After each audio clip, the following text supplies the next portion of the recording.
and these usually include human rights standards and ILO standards. There is an easy way in Ireland to help smaller companies embrace best practice, and that is by providing support through the supply chain. Companies that set up the standard by setting, the criteria and providing support to their suppliers increase the level of best practice for all of us. Now, Irish companies are very comfortable issuing financial statements, but when it comes to non-financial reporting, we are way behind the United Kingdom and the United States and our general European counterparts on disclosure on how the company is managed. When Business in the Community was started by Tina Roach 7 years ago, only 2 or 3 companies issued any type of commentary on their non-financial performance. Now, today, over 35 of the major companies formally communicate this on an annual basis in their annual report. This comes out of the growing need to manage a company's reputation, and I believe that her work is both groundbreaking, but it's also making a breakthrough to make people more upfront about their CSR work. Irish employees are some of the most sought-after, savvy people in the world. They want to work for companies that are trying to eliminate some of the challenging issues in the world today, be that locally, nationally, or internationally. They are multitaskers who, while doing the day job, want to know that their company that they work for makes a real difference in their community and beyond. In the last consumer research piece that Business in the Community carried out in 2006, more than 8 out of 10 consumers say a company's commitment to social responsibility is important when buying a product or service. The rise of fair trade products and environmentally sound goods or responsible investments just confirms this.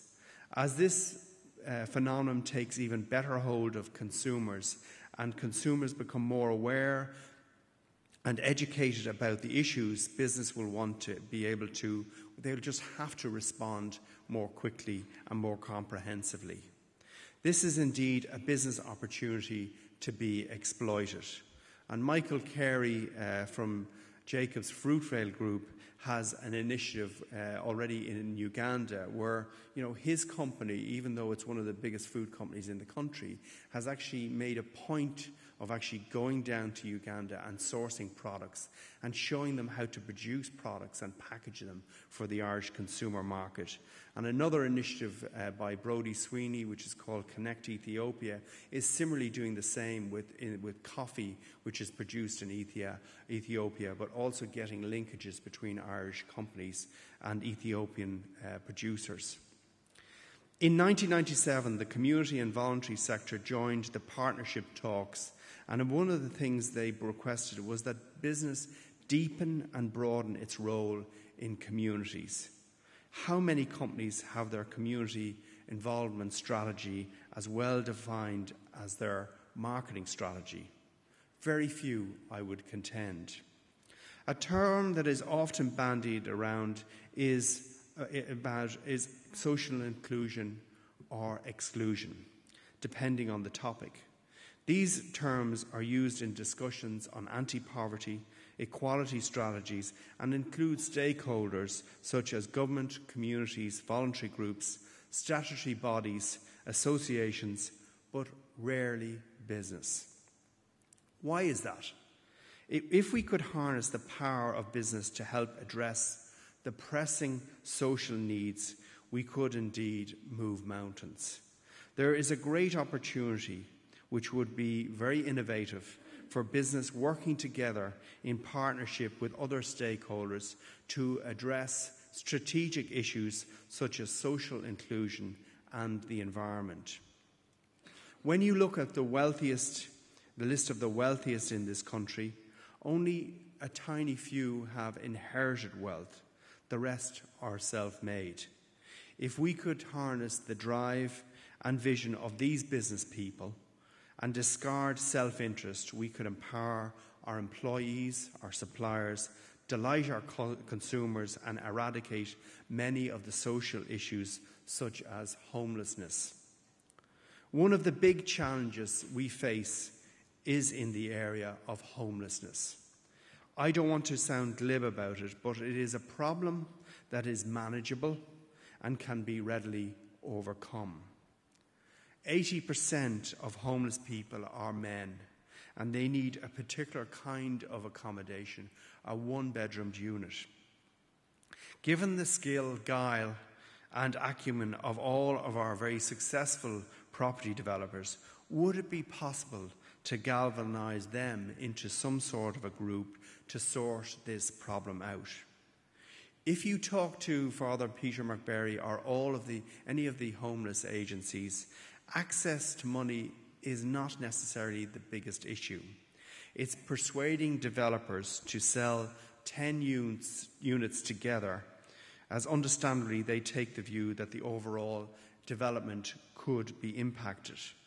But surely there is a solution to providing accommodation for 3,000 people across the country. This is one area where intellect and brain power is there. It just needs to be harnessed to solve the problem. On a lesser scale, the whole issue of literacy, could a group of entrepreneurs be corralled to come up with a solution to this problem? People talk in very broad terms about the developed nature of philanthropy in the United States. But business people in the United States have been making vast amounts of money for over 100 years, whereas it has only really happened in a large scale in the last 10 years here. There is much praise and deserved praise for people like Chuck Feeney for what he has done in Ireland, but also all around the world with Atlantic Philanthropies. But in a different way, people in this country are giving money.